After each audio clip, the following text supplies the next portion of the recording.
नमस्कार, सोलापुरनामा 24 में सभी दर्शकों का स्वागत करते हैं। आज हम सोलापुर शहर व ज़िले के एमआईएम के अध्यक्ष तेज तर्रार फारूक भाई शाब्दी के साथ हम रूबरू मुलाकात करेंगे।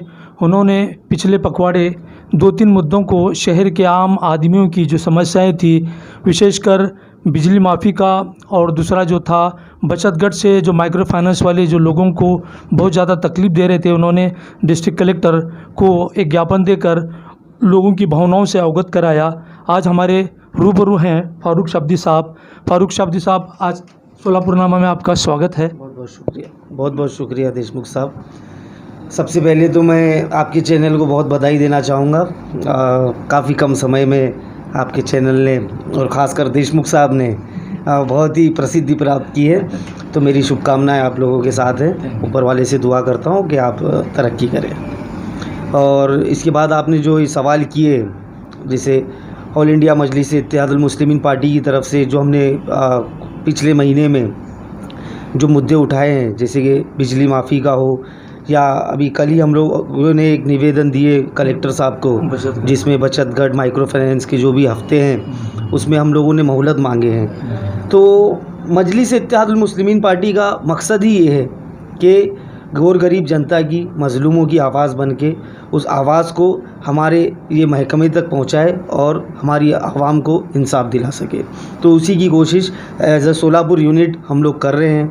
अब जैसे कि आप लोग जानते हैं कि एमआईएम पार्टी कोई सत्ताधारी पक्ष तो है ही नहीं, तो हम लोग हमारी तरफ से जो एक हमारा रोष व्यक्त करना है वो हम निवेदन के ज़रिए, अभी कोरोना के चलते हम लोग कोई मोर्चा या आंदोलन नहीं कर सकते हैं, तो हम सोशल डिस्टेंसिंग की वजह से, तो हम लोग उस चीज़ को ध्यान में रखते हुए अभी निवेदन दे रहे हैं। और ऐसी आशा करते हैं कि महाराष्ट्र सरकार हमारी तमाम बातों को इस पर गौर करे, विचार करे और इस पे पॉजिटिव रिप्लाई दे, ताकि इससे जो जनता आज त्रस्त है ये कोरोना की वजह से, उनको कुछ सहूलत मिले और उनकी ज़िंदगी आसान हो सके। तो आगे भी चल के हम ऐसे ही मजलिस के एक सिपाही होने के नाते हम लोग ऐसी कोशिशें करते रहेंगे और जो भी जनता के सवाल है उसको छुड़ाने की कोशिश करेंगे इंशाल्लाह।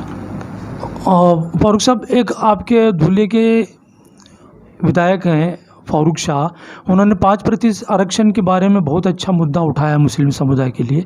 तो उस आरक्षण के बारे में उद्धव ठाकरे को उन्होंने ज्ञापन भी दिया है, उस पर आप क्या कहेंगे? हमारे जो आमदार साहब हैं फारूक शाह साहब, ये हमारी बदकिस्मती है कि हम लोग नंबर्स में कम हैं। हमारी दुआ ये रहेगी और जनता से मेरी अपील भी ये रहेगी कि आने वाले जो भी इलेक्शंस हो उसमें एमआईएम की ताकत को बढ़ाए, ताकि हम लोग जब ज़्यादा तादाद में विधान भवन हो, म्यूनसिपल कॉरपोरेशन हो, और जो भी ज़िला स्तरीय, तालुका स्तरीय जहाँ पर भी इलेक्शंस होते हैं वहाँ पर हम लोगों को चुनकर लाए, ताकि हम लोग बड़ी तादाद में जाकर ऐसी मांग कर सकें।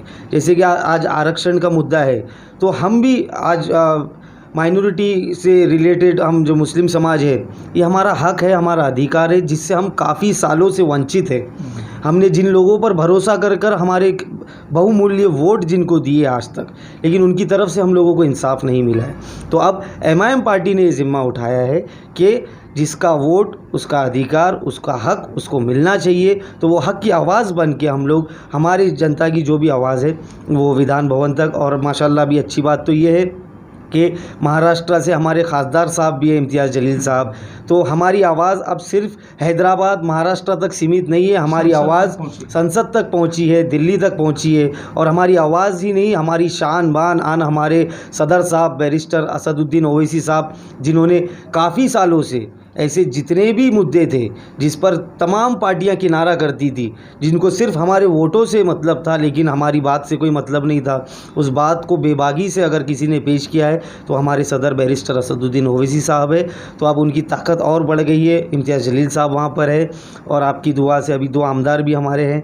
आने वाले वक्त में देखिए, ऊपर वाले ने चाहा, आप लोगों का प्यार, जनता का प्यार, जनता के साथ आने वाले दौर में एमआईएम पार्टी एक बहुत बड़ा पक्ष बन के उभरेगी इंशाल्लाह। फारूक साहब, एक लास्ट क्वेश्चन करूंगा आपसे। आप 10 महीने से शहर और ज़िले की बागडोर संगठन के स्तर पर संभाल रहे हैं, तो 10 महीने में 4 महीने तो लॉकडाउन है, यानी 300 दिन में आपके 120 दिन लॉकडाउन में चले गए। तो सोलापुर शहर में जैसे एक न्यू बॉडी सेटअप करने का प्लान, अगला नियोजन आपका क्या होगा? ये बहुत ही अच्छा सवाल आपने किए देशमुख साहब। इनफैक्ट मैं इसके लिए एक मीटिंग कॉल करने वाला था, प्रेस कॉन्फ्रेंस भी लेने वाला था, तो आज आपके माध्यम से ये खबर बाहर जानी चाहिए। तो मैं आप सबसे पहले तो ये बता दूं कि मैंने 10 महीने से ये कारोबार संभाला हूं, तो इसमें 4 महीने जैसे लॉकडाउन में चले गए, तो ठीक है, जो अभी वो हमारे हाथ में भी नहीं था। तो मैं ये बताना चाहता हूं कि जैसे आप सबको पता है कि डॉक्टर गफ़ार कादरी साहब जो हमारे वर्किंग प्रेसिडेंट है महाराष्ट्र स्टेट के, ऑन द ऑर्डर्स ऑफ इम्तियाज़ जलील साहब, उन्होंने तमाम महाराष्ट्र की जितनी भी ओल्ड बॉडीज़ थी उसको बर्खास्त कर दिए हैं। तो पुरानी बॉडीज़ कोई भी अभी ऑफिशियली तो नहीं है। तो उसी के तहत महाराष्ट्र स्टेट में हमारा सोलापुर शहर व ज़िला भी आता है। तो मैं सब लोगों को ये बताना चाहता हूँ कि जितने भी लोग, जितने भी पुराने पदाधिकारी कार्यकर्ता थे, वो सारी बॉडीज़ को डिज़ोल्व किया गया है। अब वेरी सून हमारे हेड ऑफिस ऑफिस की ओपनिंग का काम चल रहा है पासपोर्ट ऑफिस के सामने, तो उसकी ओपनिंग होने वाली है। तो उसी टाइम पर हम लोग नई बॉडी बनाने वाले हैं।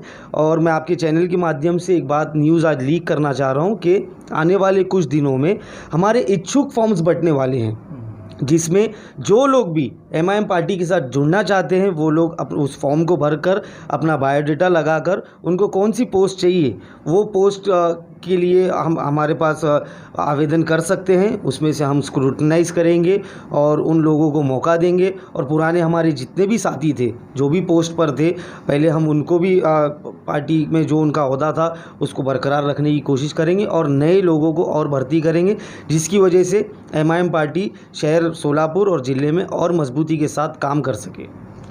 थैंक यू फारूक शाब्दी साहब, धन्यवाद। आपने हमारे चैनल से मुलाकात दी और आपका कीमती बहुमूल्य समय हमें दिया, उसके लिए हम आपके बहुत बहुत बहुत शुक्रगुजार हैं। फारूक शाब्दी साहब ने 2019 में शहर मध्य विधानसभा निर्वाचन क्षेत्र में 2 बलशाली लोगों की जमानत जब्त करा दी और एक बलशाली प्रत्याशी जो था प्रणति शिंदे, उसके साथ आखिरी सांस तक लड़े।